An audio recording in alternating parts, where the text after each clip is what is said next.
Mana lebih baik beli emas fizikal macam ni ataupun emas yang ada dekat account Gap kita? Jadi kalau tuan-puan nak tahu, emas ni yang terbaik adalah emas fizikal yang berada dekat tangan kita, yang kita boleh pegang sendiri. Tuan-puan simpan dekat mana-mana pun pastikan dapat emas fizikal. Bukan dapat nombor ataupun dapat surat pajak, dapat hibah dan sebagainya. Emas ni bernilai bukan sebab syarikat, bukan sebab ada public dekat sini. Emas ni bernilai tuan-puan disebabkan oleh berat dan juga ketulinan emas itu sendiri. Jadi, bila kita ada emas fizikal ni, kita tak perlu lagi risau berlaku ketidakstabilan ekonomi, berlaku ketidakstabilan politik, peperangan, bahkan syarikat bankrupt sekalipun, emas ni tetap bernilai. Tapi, bagi tuan-puan yang nak menabung emas ni, tak ada bajet yang besar, tak ada masalah.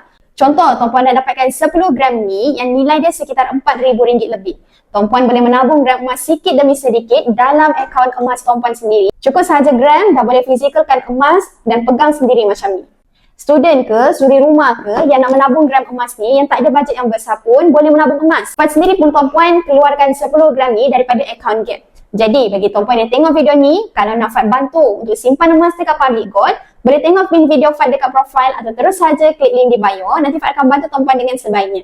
Teruskan follow Fad untuk dapatkan lebih banyak ilmu simpanan emas dan juga kewangan. Semoga bermanfaat.